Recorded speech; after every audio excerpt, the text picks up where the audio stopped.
Hello, bachcho. Let's see the question. The question says that if the equation ax square plus bx plus c is equals to 0 and x cube plus 3x square plus 3x plus 2 is equals to 0 have two common roots, then first option is a is equals to b is equals to c. Second option is a is equals to b is not equals to c. Third option is a is equals to minus b is equals to c.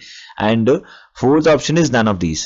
Okay तो यहां से हमको क्या बोला है, अगर equation जो है वो हमारे पास क्या है, एक इक्वेशन है a x square plus b x plus c is equal to 0 है, एंड जो दूसरी इक्वेशन है वो क्या है, x cube plus 3x square plus 3x plus 2 is equal to 0 है। हमको बोला है दोनों में दो कॉमन रूट्स हैं, तो सबसे पहले हम इस इक्वेशन को सॉल्व कर लेते हैं। तो यहां से हमने देखा ये क्या बन रहा है, पहले x प्लस 1 का होल क्यूब बन रहा है, क्योंकि यहाँ पे प्लस 2 है तो इसको मैं 1 प्लस 1 लिख रहा हूं, तो 1 प्लस 1 लिखने पे कितना बनेगा, ये यहाँ पे 1 तो इसके साथ आ जाएगा x प्लस 1 के होल क्यूब के साथ, और यहाँ पे 1 अलग से रह जाएगा तो 1 इज इक्वल टू 0 आ जाएगा। अब यहाँ पे हमारे पास दूसरा फॉर्मूला क्या लगेगा, देखो यहाँ पे दूसरा फॉर्मूला लगेगा हमारे पास में ए क्यूब प्लस बी क्यूब का। ठीक है, तो ए क्यूब प्लस बी क्यूब क्या होगा, ए स्क्वायर प्लस बी स्क्वायर और माइनस का ए बी, और इसी के साथ क्या आ जाएगा, यहाँ पे a प्लस बी आ जाएगा। ठीक है, तो यहां से हमारे पास कितना आ गया, देखो x प्लस 1 और प्लस 1 आ जाएगा, ये हो जाएगा a प्लस बी, और यहां से a स्क्वायर। ठीक है, तो x प्लस 1 का होल स्क्वायर, एंड यहाँ पे हो जाएगा प्लस 1 का स्क्वायर, और यहाँ से हो जाएगा माइनस का x प्लस 1 मल्टीप्लाइड बाई 1, और दिस इज इक्वल टू 0 आ जाएगा।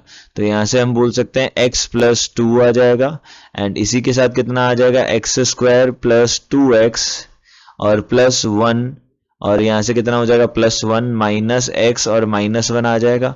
तो यहाँ से हमने 1 से 1 कैंसिल आउट हो जाएगा, x से x एक x कैंसिल आउट हो जाएगा, x प्लस 2 बचेगा पहला, और यहाँ से बचेगा x square plus x plus 1, और दिस इज इक्वल टू 0।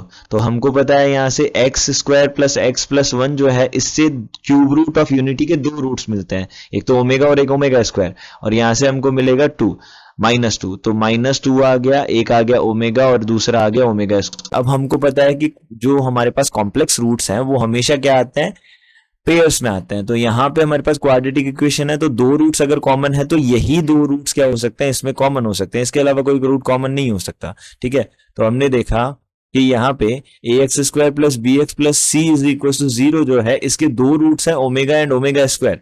तो हमने देखा कि यहाँ पे a x square plus b x plus c के दो रूट्स क्या है, ओमेगा एंड ओमेगा स्क्वायर है।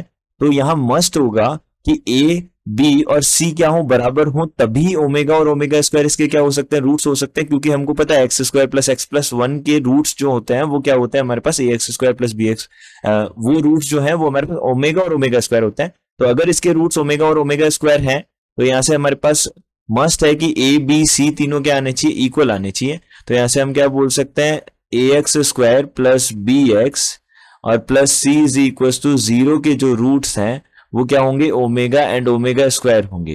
तो हमने ओमेगा और ओमेगा स्क्वायर को यहाँ पे सॉल्व किया, तो हमने देखा, हमने अगर यहाँ पे बोला कि ओमेगा और ओमेगा स्क्वायर इसके रूट्स हैं, तो हमको क्या बताना पड़ेगा, अगर a बराबर b बराबर c होगा तभी ऐसा पॉसिबल होगा, तभी क्या हो सकते हैं, ये रूट्स इसके हो सकते हैं, क्योंकि ओमेगा और ओमेगा स्क्वायर किसके रूट होते हैं, x square plus x plus 1 के रूट होता है।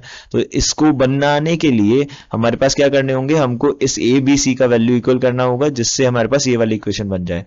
ठीक है, तो यहाँ पे हमारे पास ऑप्शन करेक्ट हो जाएगा, फर्स्ट ऑप्शन करेक्ट हो जाएगा। तो यहाँ से हमने देखा कि फर्स्ट ऑप्शन है a is equal to b is equal to c जो है वो क्या हो गया, करेक्ट ऑप्शन हो गया। I hope you understood it well. Good luck, thank you.